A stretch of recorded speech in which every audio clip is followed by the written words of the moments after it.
Kita bakal bahas tentang teori penerimaan dan juga maksimum profit. Ini maksudnya teori optimasi profit ya, atau kalau di sini singkatnya maksimum profit.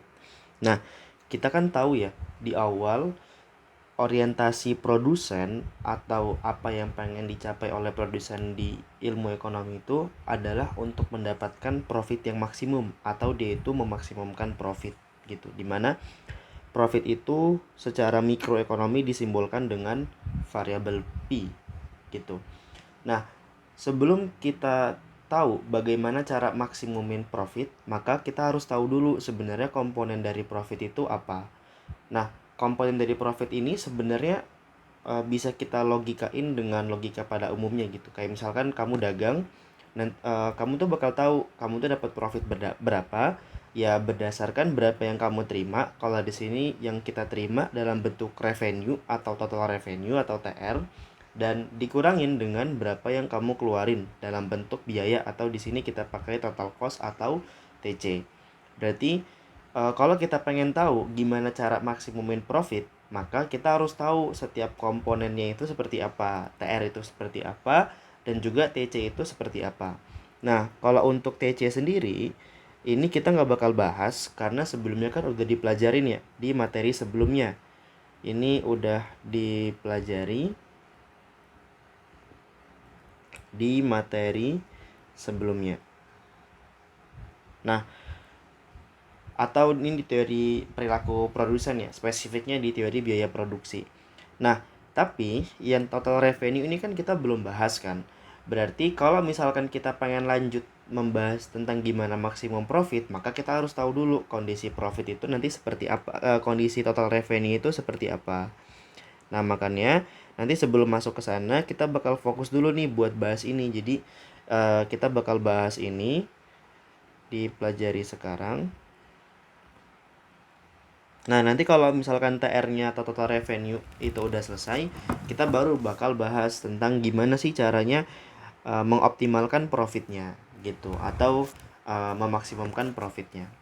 Nah, kalau kita lihat dari rumusnya, berarti kemungkinan besar profit itu atau CP itu tuh punya dua kemungkinan nilai. Sebenarnya tiga.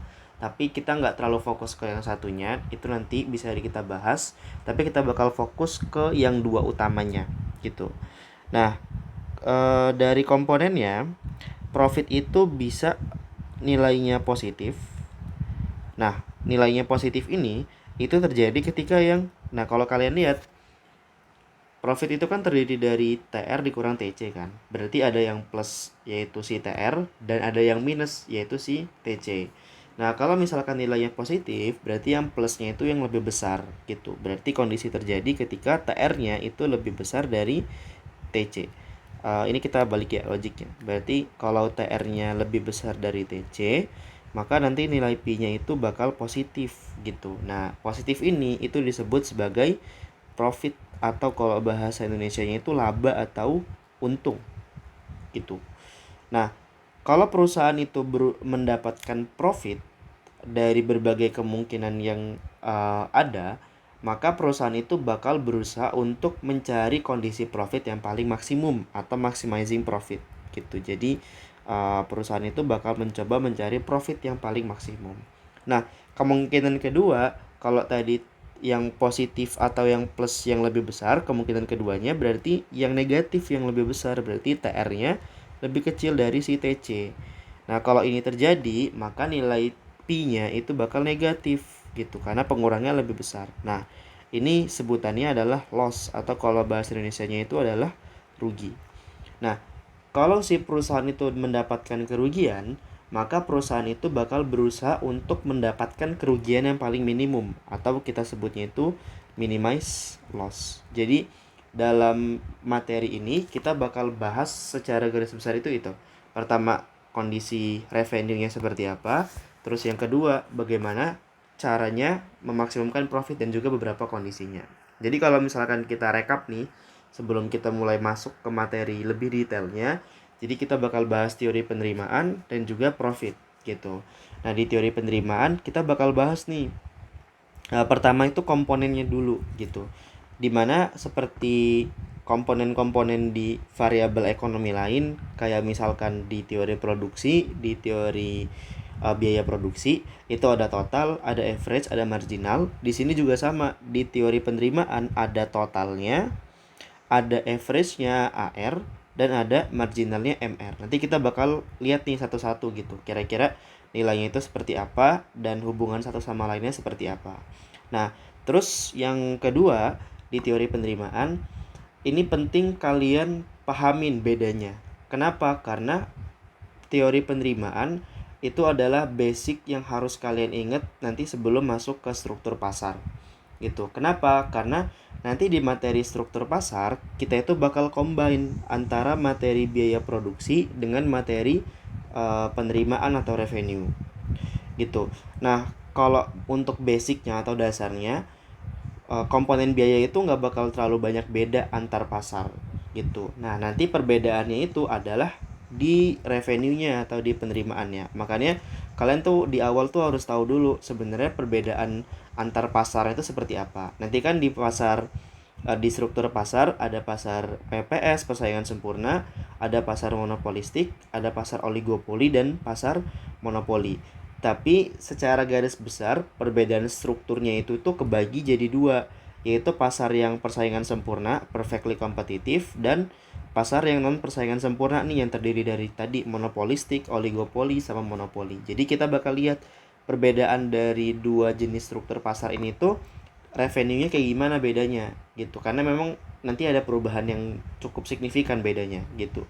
Nah, terus yang kedua, sebelumnya kan kita udah belajar ya materi tentang elastisitas gitu, terutama elastisitas harga. Nah, di sini ternyata untuk menentukan besaran harga atau strategi harga yang ditetapkan untuk bisa menyesuaikan revenue yang didapatkan, kita tuh harus mempertimbangkan si elastisitas harga permintaan gitu. Jadi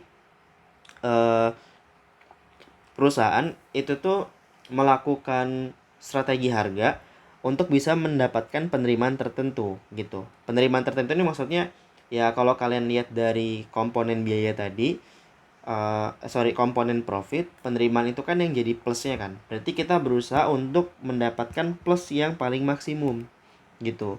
Nah, kalau plus yang paling maksimum maka nanti itu ada hubungannya dengan elastisitas harga permintaan. Jadi kalau misalkan kondisinya elastis seperti apa dan kondisinya inelastis seperti apa. Jadi nanti perusahaan itu bakal menentukan strategi harganya untuk bisa mengoptimalkan si penerimaan bergantung pada elastisitas harga permintaan si barangnya. Apakah dia relatif elastis atau relatif inelastis. Jadi itu yang bakal kita bahas nih di teori penerimaan.